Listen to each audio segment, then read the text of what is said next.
ini saya akan memaparkan materi tentang uji Wilcoxon. Apa sih itu uji Wilcoxon?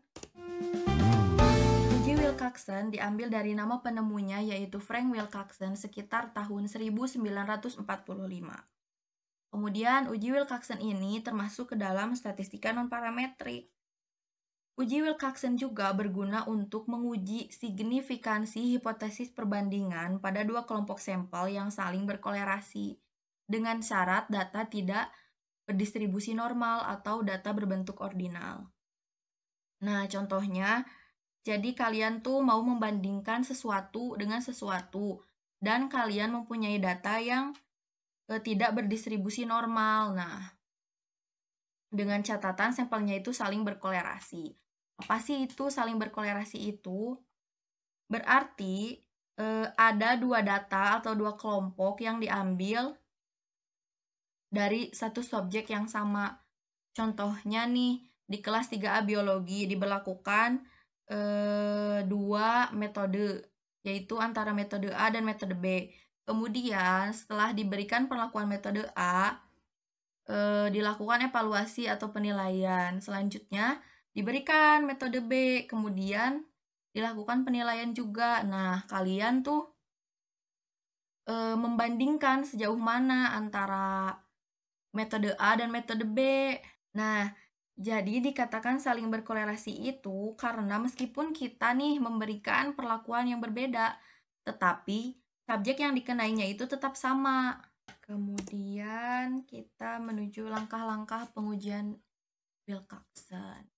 Yang pertama ada merumuskan hipotesis penelitian, di mana ketika kalian mempunyai permasalahan dalam penelitian, kalian itu mempunyai jawaban sementara.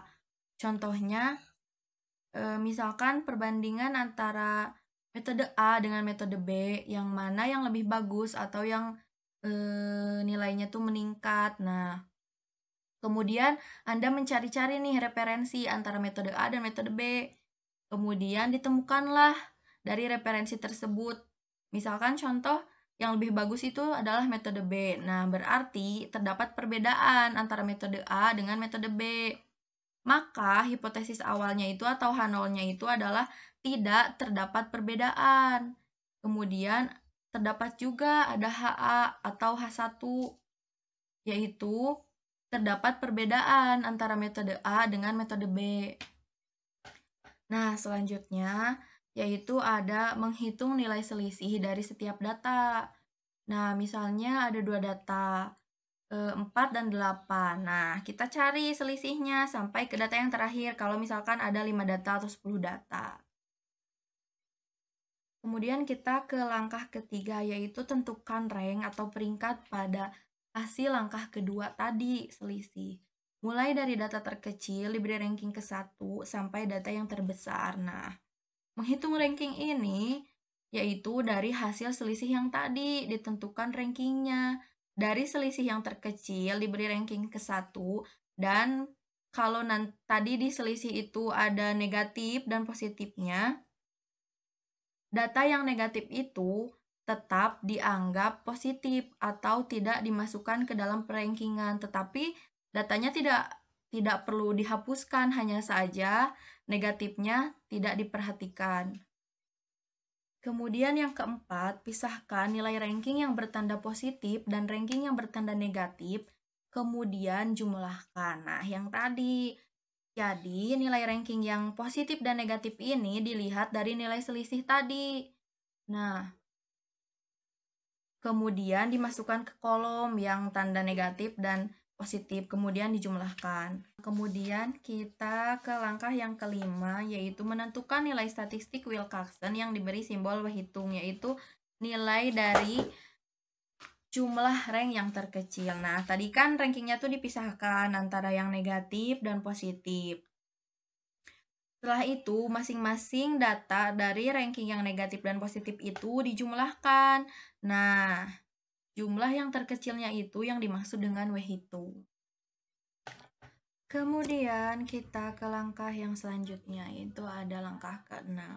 Jika banyaknya data kurang dari 25 pasang, Maka, bandingkan nilai W hitung dengan nilai W tabel dengan kriteria H0 diterima jika W hitung lebih dari W tabel. Jadi langkah ke-6 itu digunakan jika datanya itu kurang dari 25 pasang atau sama dengan 25 pasang. Nah, selanjutnya kita ke langkah ke-7. Jika banyaknya pasangan data lebih dari 25 pasang, maka distribusinya menggunakan pendekatan distribusi normal karena datanya sudah berskala besar, banyak. Sehingga kita menggunakan rumus transformasi Z, yaitu dengan rumus Z hitung sama dengan W hitung dikurangi N kali N plus 1 dibagi 4 per akar dari N kali N plus 1 dikali 2N plus 1 dibagi 24. Nah, dengan kriteria uji yaitu H0 diterima jika Z tabel berada di antara Z hitung dan di antara Z tabel. Nah, materinya cukup sekian. Selanjutnya kita ke contoh soal. Oke, selanjutnya kita ke contoh soal. Nah, di sini ada sebuah kasus. Seorang guru ingin mengetahui apakah ada perbedaan prestasi belajar siswa antara diberi metode A dan metode B pada siswa kelas 3A biologi. Percobaan dilakukan terhadap 15 siswa dengan metode A digunakan pada proses pembelajaran pertama, kemudian diadakan evaluasi. Metode B digunakan pada pembelajaran berikutnya, kemudian dilakukan evaluasi. Dari hasil penelitian tersebut diperoleh data sebagai berikut. Nah, ada 15 siswa dengan perolehan nilai dengan metode A ini dan dengan metode B. Nah, selanjutnya kita ke langkah yang pertama, yaitu kita merumuskan hipotesis terlebih dahulu. H0-nya, tidak terdapat perbedaan prestasi belajar siswa antara diberi metode A dan metode B pada siswa kelas 3A biologi. Nah, H1-nya terdapat perbedaan prestasi belajar siswa antara diberi metode A dan metode B pada siswa kelas 3A biologi. Nah, selanjutnya kita tentukan alfa. Apa sih alfa? Alfa adalah derajat kekeliruan yang diperbolehkan dalam penelitian. Nah, gunanya untuk apa? Nah, alfa ini berpengaruh ke dalam W tabel nanti. Nah, kita mengambil alfa yang sering dipakai dalam dunia pendidikan, yaitu 5% atau 0,05. Nah, kita ke langkah yang selanjutnya, yaitu kita menghitung selisih. Nah, untuk menghitung selisih, kita bisa mengurangi metode A dikurangi metode B atau sebaliknya, metode B dikurangi dengan metode A. Nah, di sini saya menggunakan untuk mengurangi metode B dengan metode A. Nah, 11 dikurangi 21 yaitu min 10 sampai seterusnya ke bawah. Setelah menghitung selisih, kita teruskan ke langkah selanjutnya, yaitu ada perankingan. Nah, untuk menghitung perankingan atau menentukan perankingan, nah, di sini kan ada yang bertanda negatif. Nah, kita abaikan dulu. Jangan dibawa ke perankingan. Nah, kita tulis lagi, dipisahkan dengan tanda negatifnya. Nah, kita salin, kita tulis. Nah, kemudian datanya tuh harus diurutkan terlebih dahulu dari yang terkecil. Nah, seperti ini. Nah, boleh manual diurutkan. Boleh juga pakai Excel caranya. Kita blok. Kemudian pilih sort and filter. Kita pilih sort smallest to largest. Nah, hasilnya akan otomatis mengurut dari yang terkecil sampai yang terbesar. Nah, selanjutnya kita beri perankingan asli di mana yaitu biasa 1, 2, 3 sampai selanjutnya. Kemudian kita berikan ranking jadi. Nah, caranya kita lihat. Nah, dari angka, kalau angkanya 1 berarti rankingnya 1 karena 3 kan 1. Nah, sampai seterusnya. Terkecuali ada data yang sama nih, 24, 24. Nah, berarti caranya yaitu dengan kita menjumlahkan terlebih dahulu rankingnya dibagi dengan jumlah data yang sama. Nah, caranya kita sama dengan 12 ditambah 13 dibagi. Nah, berapa data yang samanya? Itu ada 2 dibagi 2. Enter. Nah, 12,5. Jadi setiap angka 24 itu rankingnya 12,5. Nah, tadi kan secara manual. Nah, bisa nggak sih pakai Excel? Bisa. Caranya dengan, nah, sama dengan rumus rank. Nah, kita pilih yang FPG. Nah, di sini ada number. Number yaitu angka yang akan di ranking pertama. Nah, 10. 10. Nah, di sini kan titik koma, ref yaitu semua data yang akan di ranking. Kita klik, tarik ke bawah. Kemudian titik koma. Nah, ada order.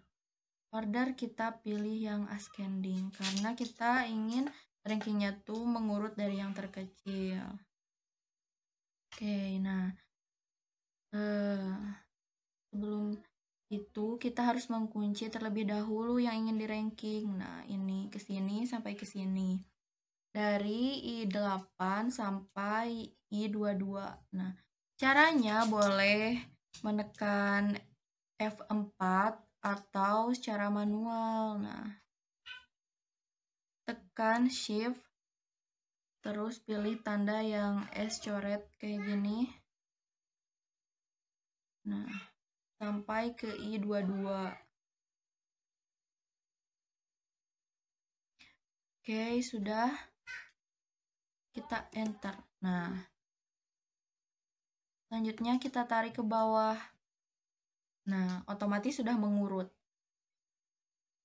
Selanjutnya, nah, kita masukkan ke tanda yang bernilai positif dan juga negatif. Nah, dari mana melihatnya?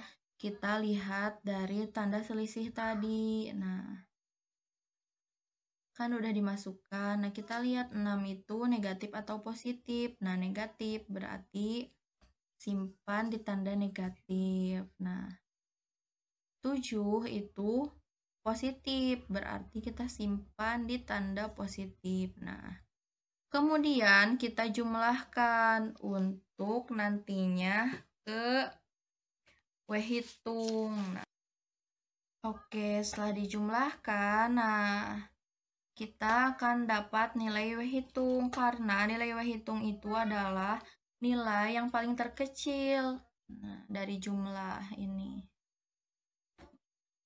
Selanjutnya kita ke wtabel karena kan kita sudah dapat nilai wHitungnya nih 30. Nah, untuk menghitung nilai wtabel kita lihat dulu dari jumlah datanya n, juga dilihat dari alfa tadi. Nah, wtabel itu bisa dilihat dari wtabel dengan jumlah data 15 dan alfanya 0,05 itu wtabelnya itu adalah 25. Nah, Kemudian kita ke kesimpulan. Dengan kriteria H0 diterima jika nilai W hitung lebih besar dari W tabel. Nah, caranya untuk kesimpulan kita pakai rumus sama dengan if. Nah, logical testnya itu adalah nilai W hitung lebih besar daripada W tabel. Titik koma. Nah, tanda kutip H0 diterima titik koma tanda kutip H0 ditolak tanda kutip enter. Nah, hasilnya yaitu kesimpulannya H0 diterima.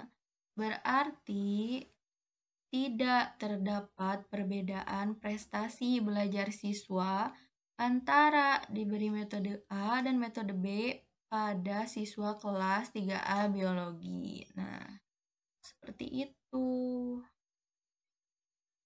Sudah beres.